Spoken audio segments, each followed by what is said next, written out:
Hey everyone! Hello. I'm George from Pavliscak Studios. We'll be making a glass marble today. It's going to be made torchwork style, or lampwork style. I have a propane oxygen torch in front of me. There's a high pressure oxygen tank to my side, on the other side of this cinder block, or this cement board wall. And then behind this wall over here is a propane tank, and I have a regulator on each of those so I can meter the pressure of the propane and meter the pressure of the gas. Anyway, I'll be using glass rods like this, as well as some other materials like frit. This is aventurine frit with copper dust. And I'll also be using some powdered, highly densely pigmented glass called enamel powder for a certain portion of the eye, which I'm going to paint. And I'm also going to pull a specialty thread, which I'm going to write on the outside of the marble with. It's going to be a dragon eye marble, which is most of the time you see me making, or if you see me at shows, I've been making this style. It gets better and better all the time, but making this style for many years. This is a monster eye, and it has silver as behind this layer, this big hemisphere of clear, and an iris on the surface, and it's all decorated with a twisted thread that I pull in advance. Very nice marble, and you can do a lot of different colors. So this variant will be, instead of the silver foil backdrop, it's going to be a painted, enamel painted iris that's thinly coated with clear and then decorated like this actually says moon, but it's backwards on the camera. This was for a show this spring, and now it's a remembrance for me. And let's see, I have one more.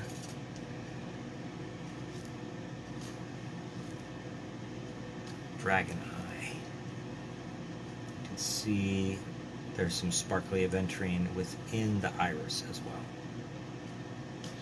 Alright, so the procedure for this marble is going to be to make a hemisphere of the base color, in which case, this case it'll be black.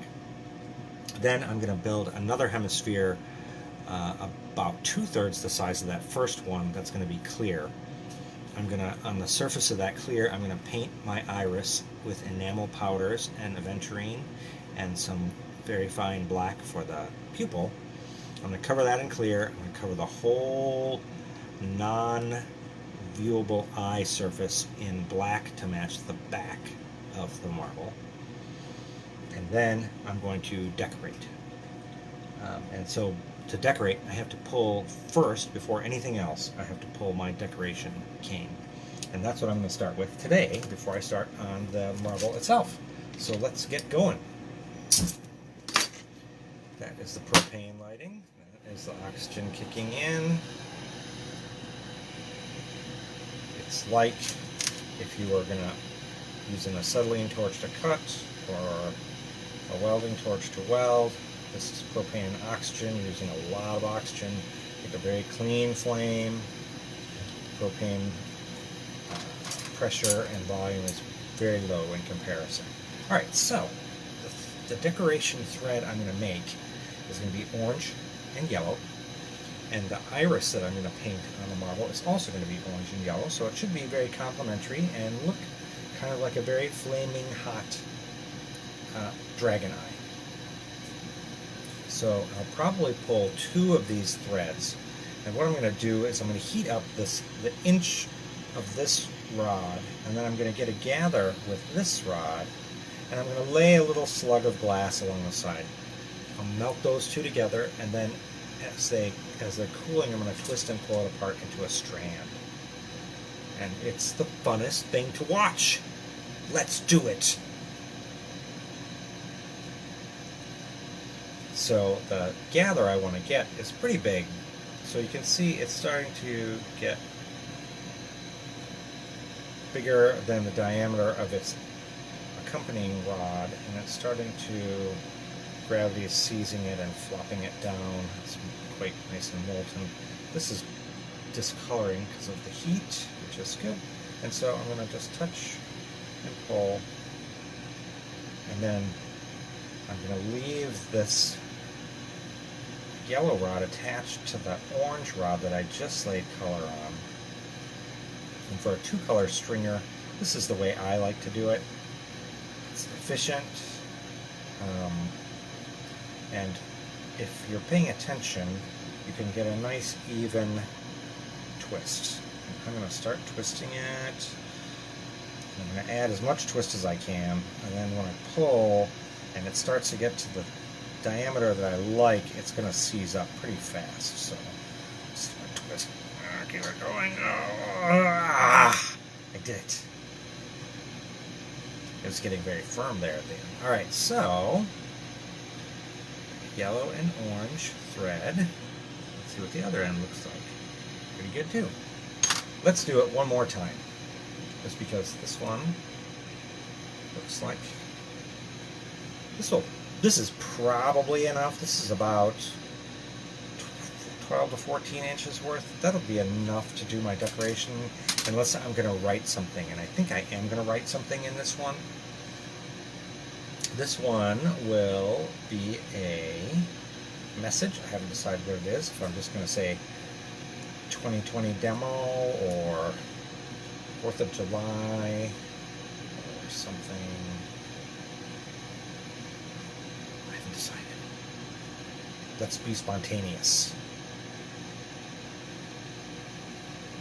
I think sometimes it's better to not plan everything out, and other times it's better to plan everything out. Like if I'm going to make a bunch of marbles that I know all are going to be the same style, or I'm going to make a marble that I want it to try to have a group look all the same, I'll plan that out. I just made that slug on there, that color, and I pulled it all out of shape trying to show you. So this is going to be extra wacky. What I can do is just keep heating it gently where it's goofy looking and see if I can get it to pull into itself, because glass, when it's becoming a liquid, its surface tension wants it to pull all into a smooth shape. So it is improving here. Let's give it a little more heat, and then I'm going to start twisting it and pulling it, twisting. I'm twisting each hand in opposite directions. As much twisting there as I can. And now I'm going to pull it to the diameter that I want. Whoa, I dropped it. Did I save it? Oh, it's ruined. No, it's not. It's fine. Now,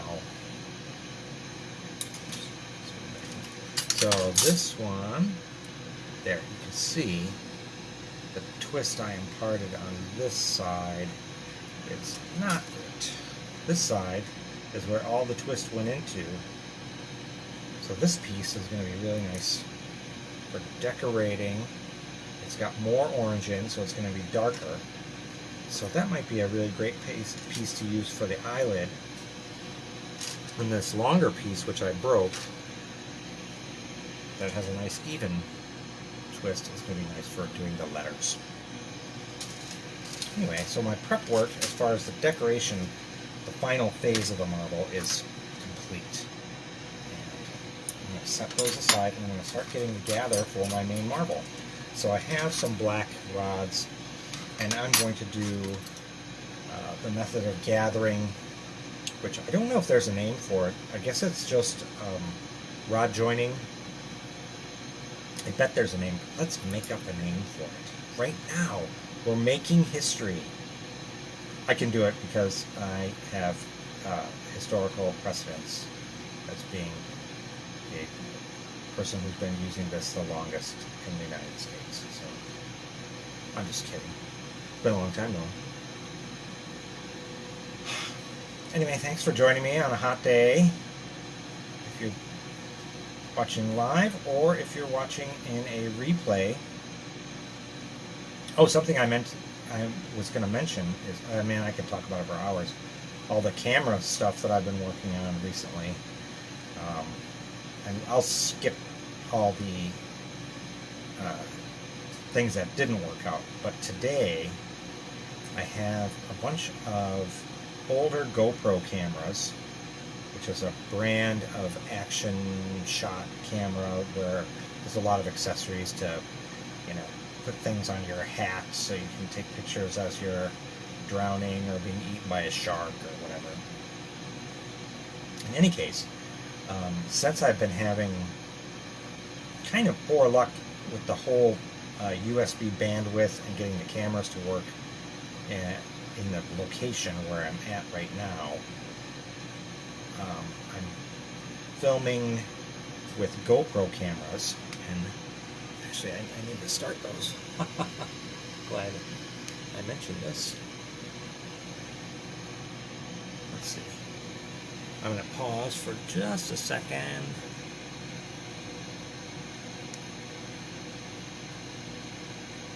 And get those working. Let's see. Did this one stay on? Alright, this one is recording. So anyway, they record at a lot better resolution than the webcams do. And the quality is almost such like that of your camera phone, which is what you want. Oh, I did it again. Okay, I figured out what I did. I'm just going to the menu instead of just hitting the start button. Alright, back to our gather. It's pretty cold now. Let me make sure we get the heat back up. Anyway, so I have a bunch of art projects coming up this fall where I'm going to be on location in different places. And so, speaking with a friend for one of these projects, he was like, wouldn't it be nice if we could have a few angles?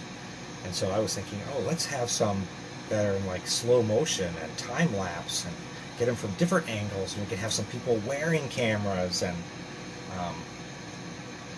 then piece it all together afterwards. And maybe that was his idea. I don't know. Anyway, we went crazy with the ideas, and I went crazier still in the implementation and trying stuff. Mainly because I was trying to improve the quality of the demos that I've been doing live on Wednesday night for a long time, and then have recently switched to just doing them on the internet. And so being able to show multiple angles and stuff like that would be really nice. And so now we have the possibility of putting together all the camera angles and switching them after the fact, and then re-uploading it as a more complete look at the process. And for a lot of the upcoming art projects, it's, and you could do this for a lot of stuff, it doesn't have to be art, it could be anything, any event. Just filming from the same single source is interesting, but wouldn't it be nice to have several and be able to change the time rate at which you viewed them. Alright, so I got a big gather here. I'm talking about something else and not quite paying attention. So I'm going to turn this into a hemisphere. I'm pushing it into a marble mold, which is a gradated set of hemispheres. This one, I'm just picking kind of the size that I usually start with for a monster or dragonite, and I've made a half sphere of the base color. Now I want to grab onto the other side of this marble, this side. So this is I'm going to do a lot of work on this marble from the other side, and so I want this connection from this handle to this marble to be strong. So I'm using a stainless steel rod, And I'm going to heat the marble, the nascent marble, the soon-to-be marble, hot, and then this even hotter, and then sort of bore in to that a little bit. And, I almost got it centered. Let's see if I can get it to stick in there a little bit farther. I'm going to take it off and put it back in. Now I'm going to melt off that black rod that I was using to make the gather for this black hemisphere, which is going to be the back side of our dragon eye. Now I'm just going to flatten that. I'm going to start heating up a large diameter clear rod to make the other hemisphere of this marble. And this is mainly just taking up space underneath the area that I'm going to paint. I'm going to squish this down, make it flatter. I'm going to heat it one more time to get that seam out of there so it doesn't trap air.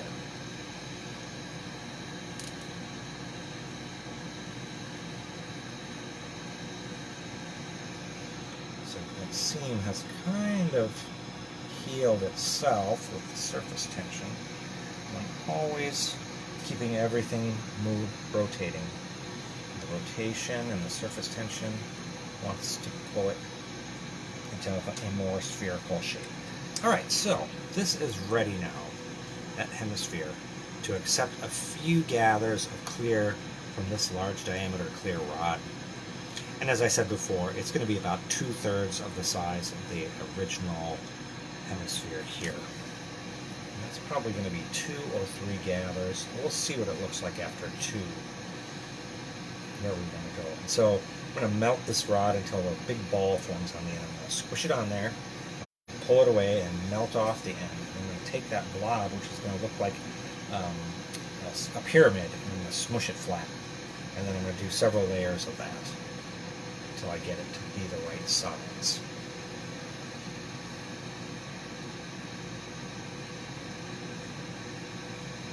So now, normally when I'm heating a clear rod like this, I want it to be very clear. And so since this had a cut end, a lot of times you can see when it's hot, it's fading now, but you can see a couple white spots around the perimeter, and that is like a little bit of impurities or oxidation that's on the glass. And so normally what I would do is I would, what's a lot of people call peeling the rod, where I'm just taking any crap off the surface so that I'm left with very clear glass. In this case, it doesn't matter. I could be using white glass or any recycled glass that I had laying around. And sometimes I have this light blue glass that I pull rods from when I take all my mistakes from the year and I melt them down into a crucible. Or it doesn't even have to be mistakes. It could be stuff that's I just didn't like, or cracked after the fact, or things that people damaged while I was out selling. Anyway, as it turns out, most of the glass that I use is clear, so when I recycle it, it becomes this pale blue glass. But it's really only good for glass handles. Here's that first gather I put on there, and I'm going to squish it flat. And as I squish it, I'm going to center that gather as a disc on that hemisphere. So I'm going to do that 1 or 2 more times.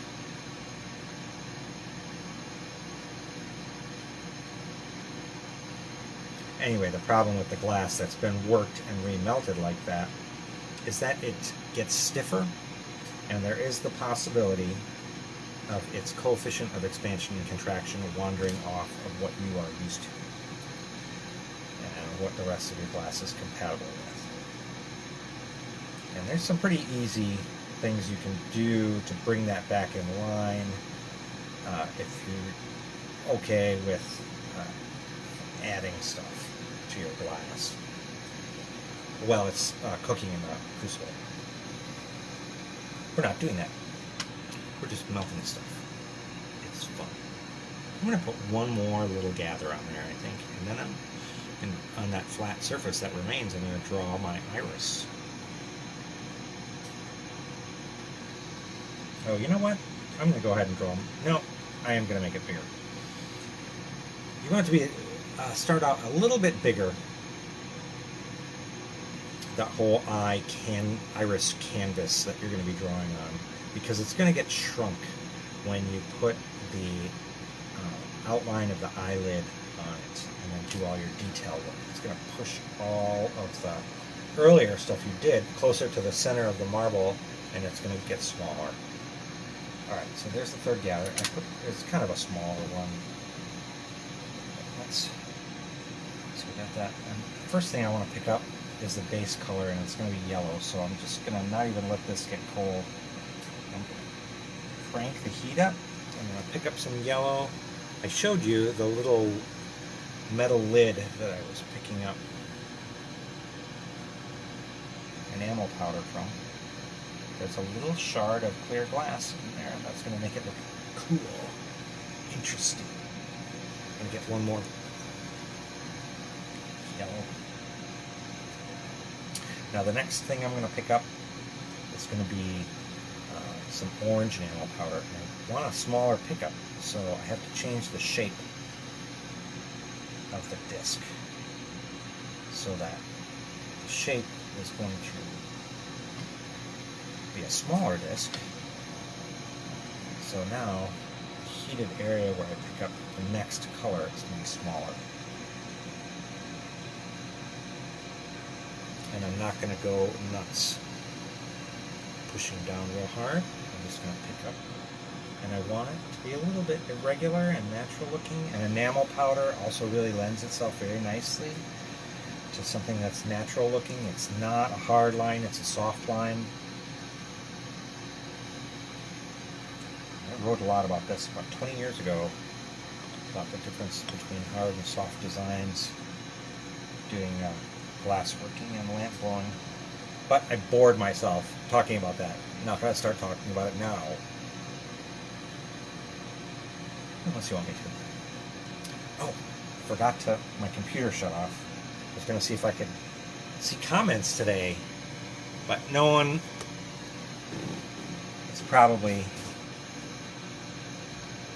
thinking of questions right now. They're just happy to be here watching this kick-ass eye take shape. Alright, so, oh, hi Barb. Hi. It is so hot in George's studio right now that I'm sitting inside the house where there's air conditioning. So I would guess it's about 89, 91 degrees out here. That's not too bad. It's not too bad. It's not too bad. And Stu says hi. Shnu. Oh, okay. Did she comment? Oh, I see her little icon there. I should see if I can get my thing, my webpage going. So, I don't want it to influence the speed at which the live broadcast is going on. All right, so yellow enamel powder, orange in the middle, some aventurine frit. Very nice. Now I'm going to heat it and squish it, not squish it, but to gently shape it in a marble mold. Amazing. Watch.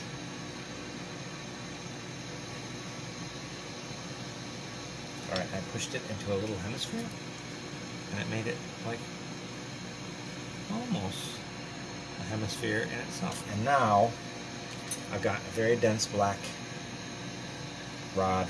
It's tiny. I'm going to make a dot with the iris. Then I'm going to superheat it and pull the corners out to make it a lizard-like eye. Man, I wish I could remember. There's a name for that kind of pupil style. It's not something you think you'd forget. But I forgot. So, I hit that little dot. You can see the little black dot there. And this one I want to do smaller because it's going to look bigger but it's so small I'm not going to be able to grab it, so I need to add a little bit more glass on there. Did you see how small that was? That was crazy small. I'm not going to make it a heck of a lot bigger. See, I just added just another little dot on top of there, and then I'm going to try to just superheat that piece of black and then press it out real fast and see if I can improve the size of that. And I did. Wow. Cool. First try. It's nice to be able to get the iris on the first shot. Easy to mess up. Alright, so I'm not going to be able to show you this because I'm going to have to really heat it, and then I'll grab a corner and pull it out and then flip it and grab the other corner. But I can't look away because I have to see where I'm going to go while it's hot, and then as soon as I take it out of the flame, it's all going to homogenize, and I have to remember exactly where I'm going to go in and grab that. And I think that's okay.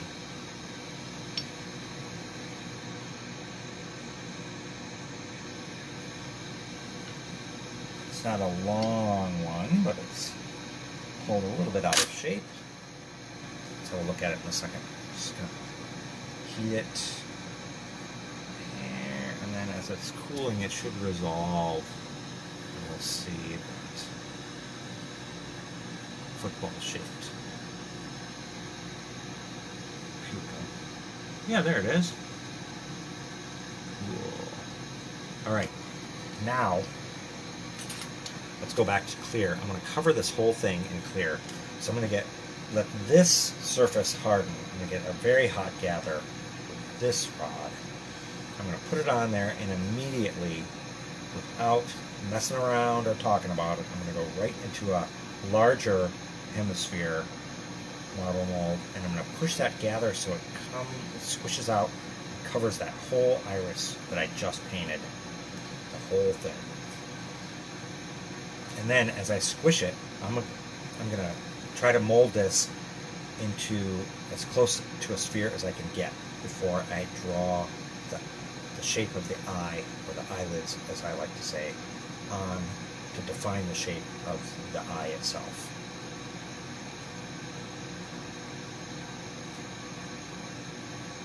But that's going to happen pretty quick. So, hot clear gather right in the middle of that. Press it as thin as I can over the whole surface of that iris, and then give it a quick shake all before I lose my heat. Let's see, this is getting big.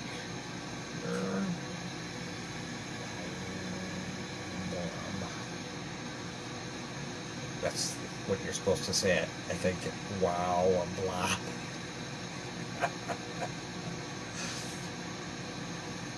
Yes, that's exactly correct. I just looked it up.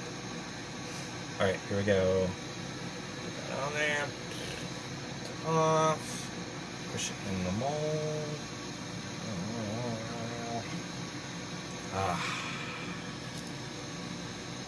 it. Now I'm going to heat the whole thing and bring it a little more spherical. I was going to try to get a little more spherical, but I ran out of time to pass it through the mold. I knew I was going to have to come back for a reheat, so I was able to show you that it's a little bit ovoid shaped. Now you can still see the clear layers in there, and then the iris that I drew on, it was originally flat, and I curved it more and more as I was finishing it. And now I'm going to hide the edges by putting the eyelids on. Not now, but in a minute.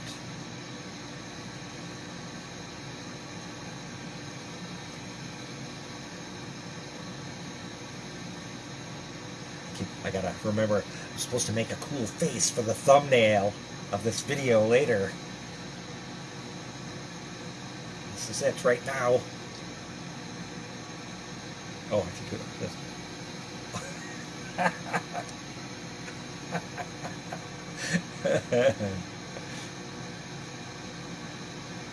Shut up, you were laughing. I hope. You're having fun. Alright, so the bulk of the marble is I'd say 80% complete. It's pretty hot now. I'm going to take it in the marble molds, and to approximate a spherical shape, I'm going to start in a hemisphere that's bigger than the marble and use some very light pressure to persuade it to get a little more spherical. Then I'm going to switch to a smaller hemisphere using just the rim of the mold, and I'm going to rotate it and change my axis of rotation as I'm doing it, and it's going to bring the 2/3 of the marble that's not attached to this handle into a very spherical, more spherical than it was shape. So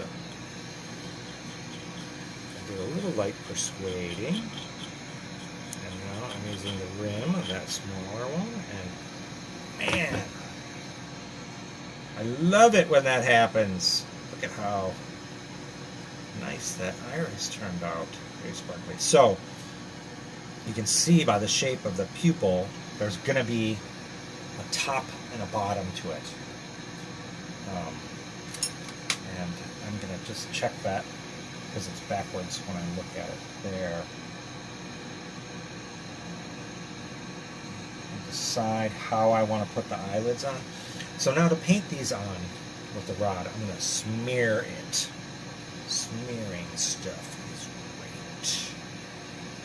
I'm going to get a pretty hot gather.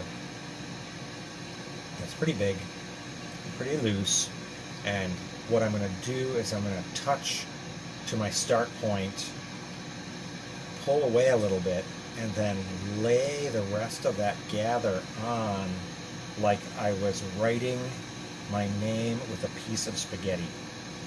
So, see my starting point. And I'm going to lay it on. Let's stop it. And I've laid on the line of the eyelid. I will backfill that in a minute, but I've defined the shape. And now I'm going to do the other lid. So that was either the top or the bottom. Now I'm going to do the bottom of the top.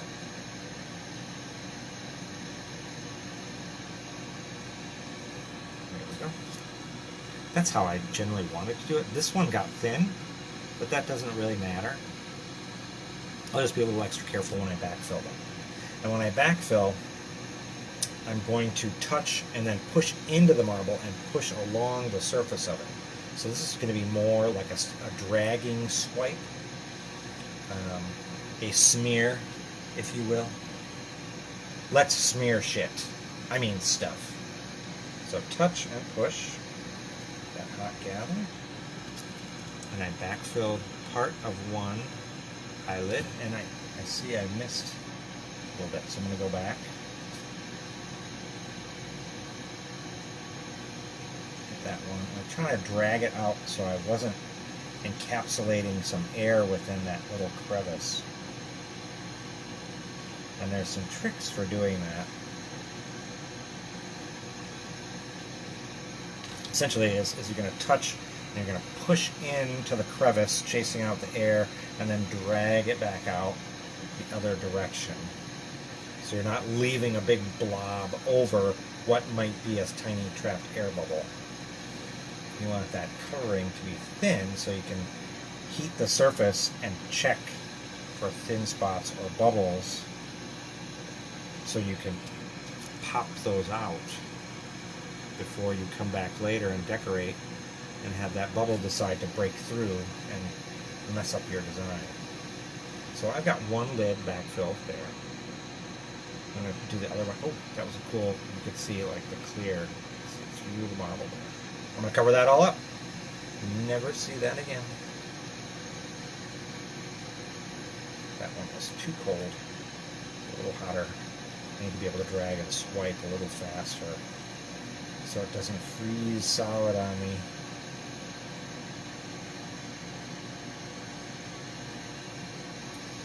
Alright.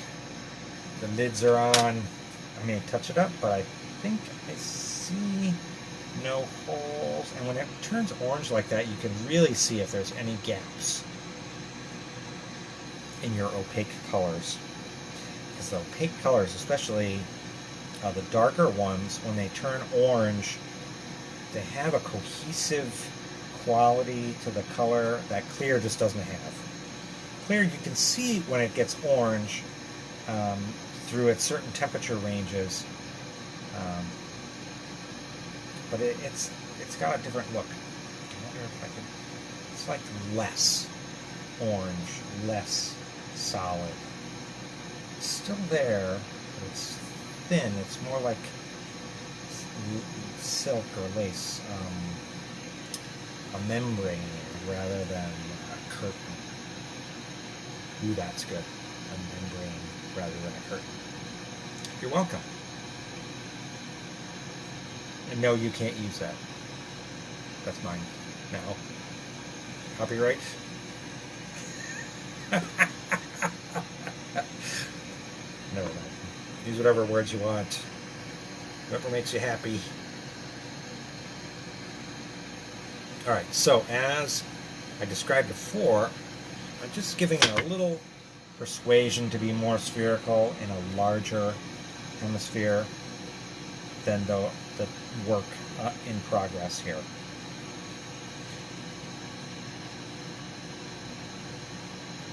And I knew I wasn't going to get all the reshaping done that I wanted to.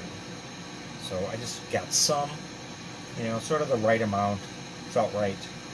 Now I'm going to get it quite a bit more spherical. It doesn't matter a lot because I'm about to go and do a lot of decorating with those strands I pulled earlier. And that's actually going to add enough mass that I'm going to have to reshape this again.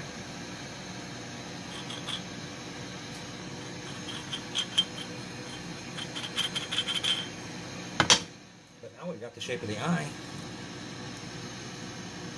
You see the pupil? It's pointing in the right direction, up and down.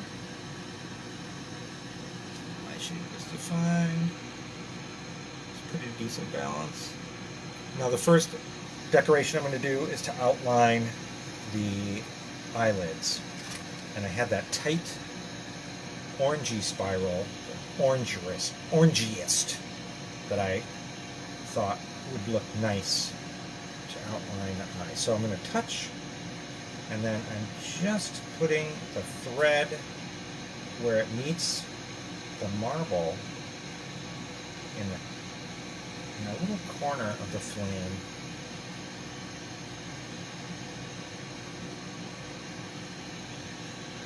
So neither the marble nor the thread is actually in the flame, but it's just adjacent.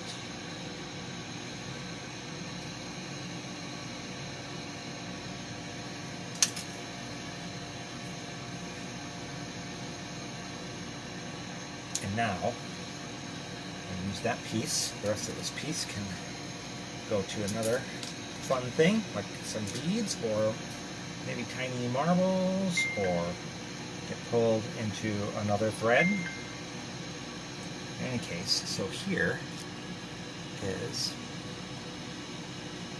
the line that's defining the shape of the eye. And I made him come down a little bit to the side. You won't be able to see it because the orange turns black when it's hot. There's a little swirl there. But now I've defined like two fields on either side of this, the back of the eye. And now I can use this evenly twisted cane that I made earlier to write something fun.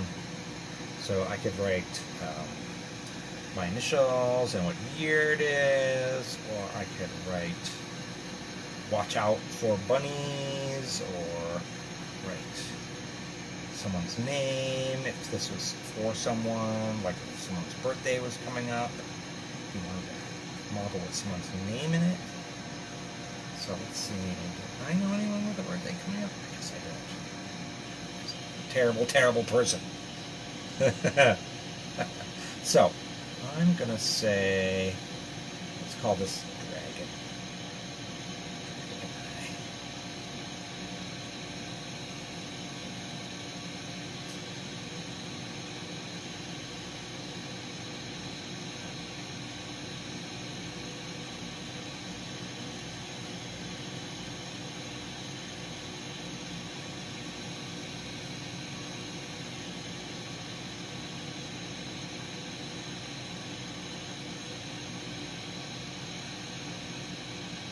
I'm just writing some letters. They were not very good. That was some poor planning there. Oh, right, we were going to just keep it loose. Now, anything that's not letters, I'm going to make the letters more secret by adding some dots. All right, so let's see. Everything turned black, so it's hard to see the letters now. I'm going to even the heat up in this marble, because a lot of times when you're doing that fine detail work, the portion of the marble you're not working on, especially where the handle is attached to the marble, gets too cold. And if you don't keep paying attention, that can crack off, you'll lose your work. You'll be very sad. And no one wants that. Although it's an excellent, that happens to you. You'll remember it, at least for a couple weeks. And you'll take those extra steps to not drop your marble until you forget. Then you'll drop your marble again. Nothing is forever. Even knowledge only lasts so long in your brain unless it is refreshed. And it can't get refreshed unless you have the right attitude to want it to be refreshed. You want your brain to get all hard and impervious to knowledge. That new knowledge coming back. And that old knowledge coming back again and again. And you have to reintegrate it into your new skills, which are always evolving.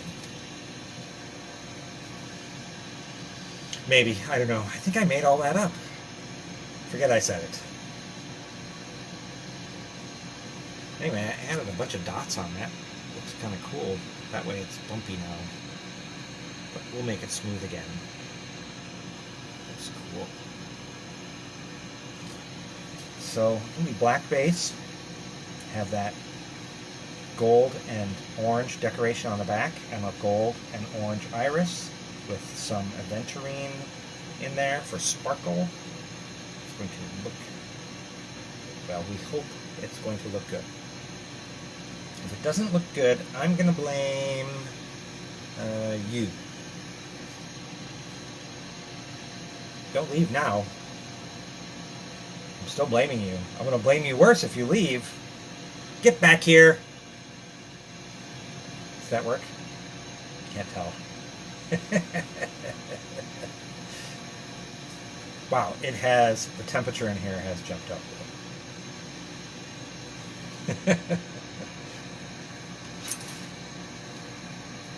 I had all kinds of other work that I was going to do after this. It's like, oh, I have to do this, I have to do this, oh, I need some more of that, and I should do this, and no, I'm not going to do any of that. After this marble is done, I'm going to answer a few questions. And go sit in that air conditioning that Barb was talking about earlier. Which is very nice. So, excuse me, sweat is dripping off me.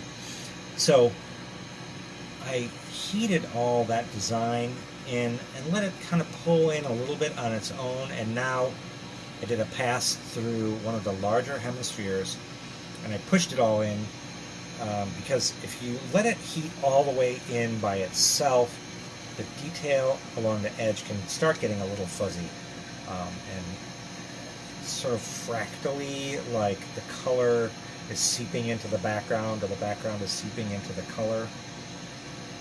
Because with so much heat, that chemistry of the different colors in the glass starts leaching into each other. Because when the glass is liquidy and hot, those reactions can happen much faster. And sometimes that's a really neat effect. Some glass that happens with right away, and it looks super cool. And other glass is more stubborn about keeping a hold of their color, and some of it just looks bad, or one color starts to separate and oxidizes, which you see a lot in greens.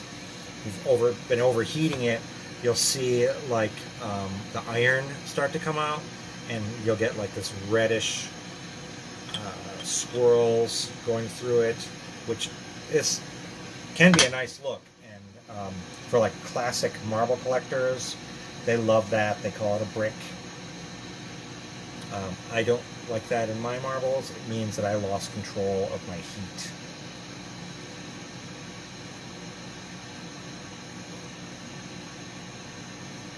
Well, the outside of this is starting to get smooth. I can see there's some ripples left. I'm about to do a pass or two on this side with... So once I've done a bigger hemisphere and then gone to a smaller hemisphere where I'm using the rim of the mold to really improve the sphere shape of the marble that I'm working on.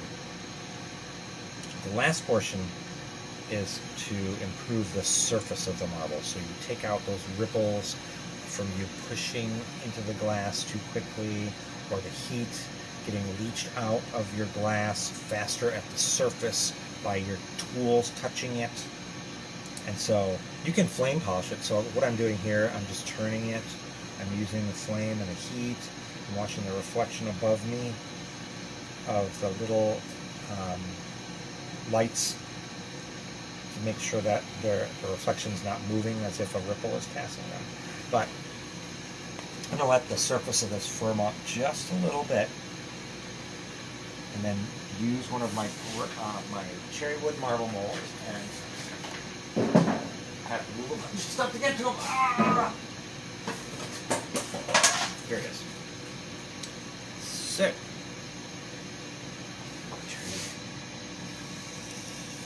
spin. It's 2 or 3 seconds in each mold, and this, like the smaller molds, I'm just using the rim. Back in the water it goes. Now I'm going to check my surface.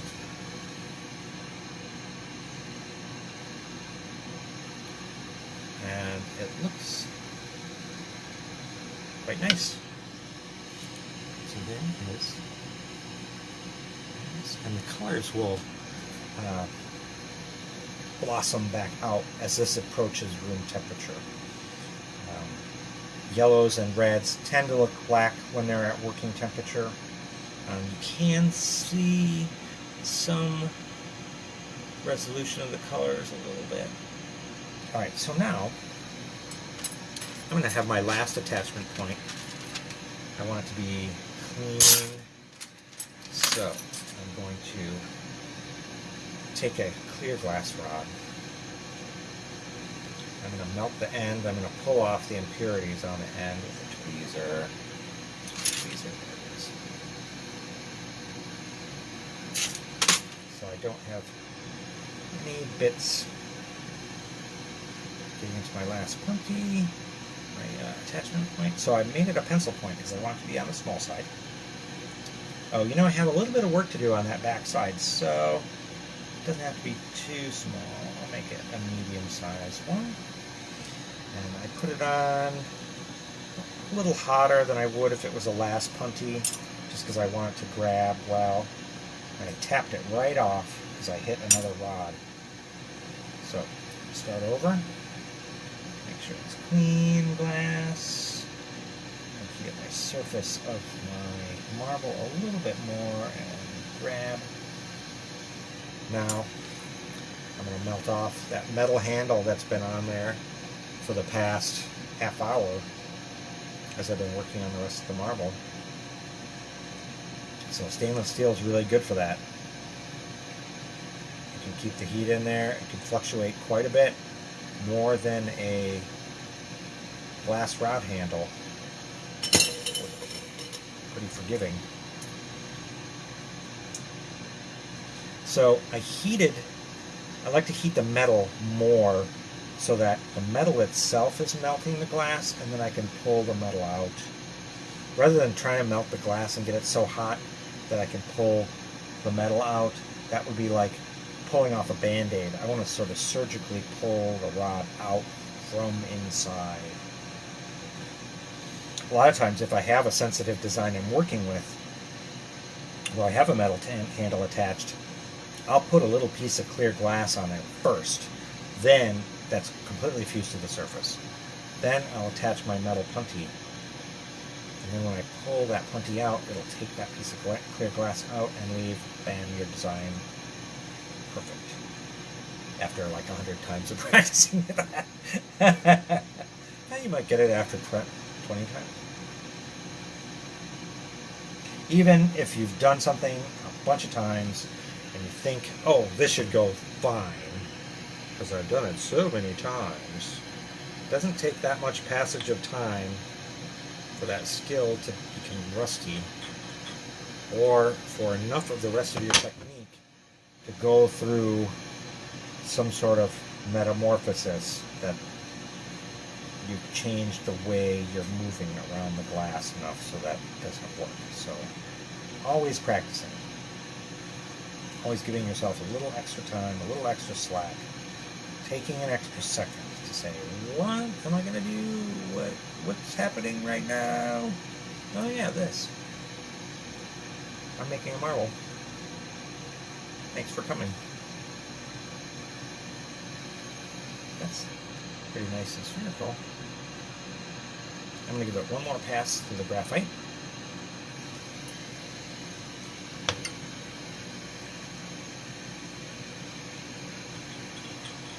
And I think someone has Venmo'd me a tip. Thank you very much. I was doing something when that message came up and it left. I missed it. Just wanted to mention it and say thanks. Alright, so now I did just a light pass through a large hemisphere and then used the rim mold of the smaller one. And there wasn't a lot of improvement in the sphericalness, but some. And now I'm going to just let that get a little bit cooler on the surface and give it a pass through my cherrywood marble molds. So I shake some of the water off of them. So I'm not trying to give this thing a bath, but I want the wood to be wet so it doesn't burst into flame when I put this 2,000 degree glass on there. Which is why I only use one hole for like 2 seconds at a time. Alright, so now I'm going to chill this junction with my little scissors, glass jack. And then once that junction's cool, I'm going to tap it off. I'm going to come back and get my torch and clean up that area and get ready to put it in the annealing oven. Alright, so let's... Ooh, I've got marbles all over the place over here. Let's get rid of those that I was showing you. Alright. I'm chilling that junction point between the handle and the eye. I tapped it off. Now I'm using the flame to just melt that area where that last attachment point was. And it's going to take me an extra 10 seconds or so because that attachment point was a little bit bigger. Because that attachment, and I've flubbed it a little bit and then I recovered, and here is where I am healing that damage that I did by taking a little extra time. Look nice. Now it's nice.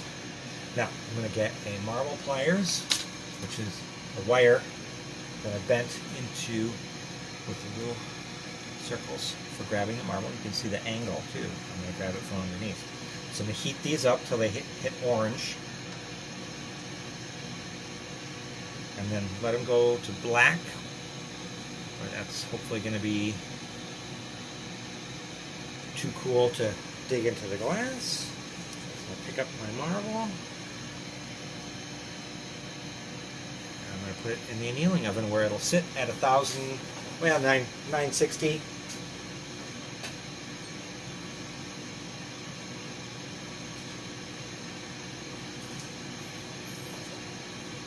So it'll sit in there for 2 hours, and then I'll gradually take the temperature down over another 2 hours. And so a lot of times when I'm working and I have something where it's annealing for 2 hours, I can be working on smaller things that won't need to anneal for 2 hours until I get to like tiny beads, which only need to be in there for like a half hour. then I'll stop putting stuff in there. Let the last half hour go by. I could be doing prep work, joining rods, or whatever. Or, like in today's case, I'm just going to go and get out of here and set timers so that I remember to come back and ramp down my annealing of it over the next 3-4 hours. Okay. Thanks for coming. It's great. I love doing marble demos, and it's so much fun. I hope you come to the next one, and the next one, and the next one, and the next one, and the next one. If you missed some of this one, it's in the Facebook group. Just keep scrolling down for it. Or usually the next day I put them on YouTube, and then they'll be available for a couple months, and then I will switch them over to another subscription site. But there's always fresh ones here, so enjoy. All right, bye.